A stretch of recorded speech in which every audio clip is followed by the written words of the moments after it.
ada sebuah masalah besar, yaitu umat Islam itu mayoritas di negeri ini. Tetapi meskipun dia mayoritas, dia tidak jadi penentu.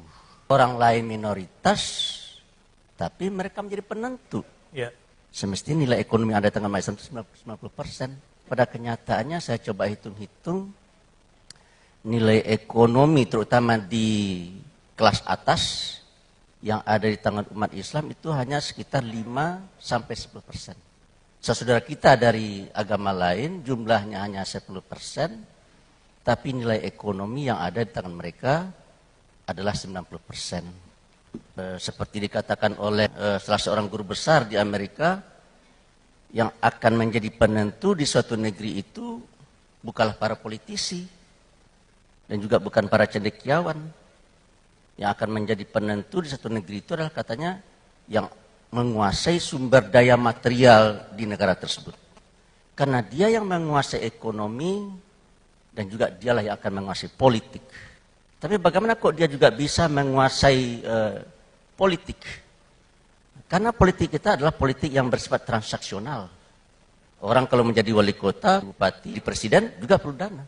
Ya. Sementara umat Islam tidak punya uang. Tidak punya uang. Akhirnya mereka terpaksa mencari uang.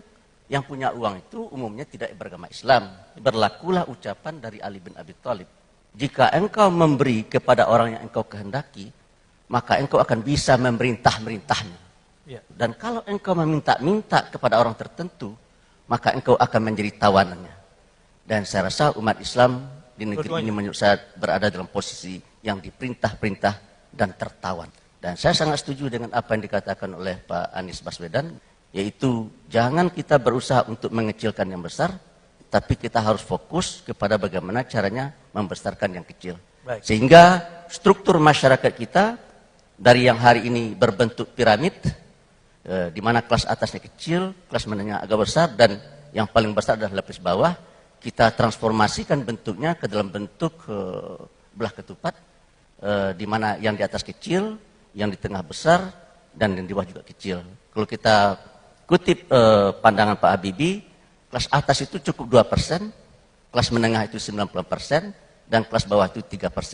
Dan saya rasa kalau ini bisa terwujud, inilah yang disebut dengan baldatun thayyibatun wa rabbun ghafur. Luar biasa.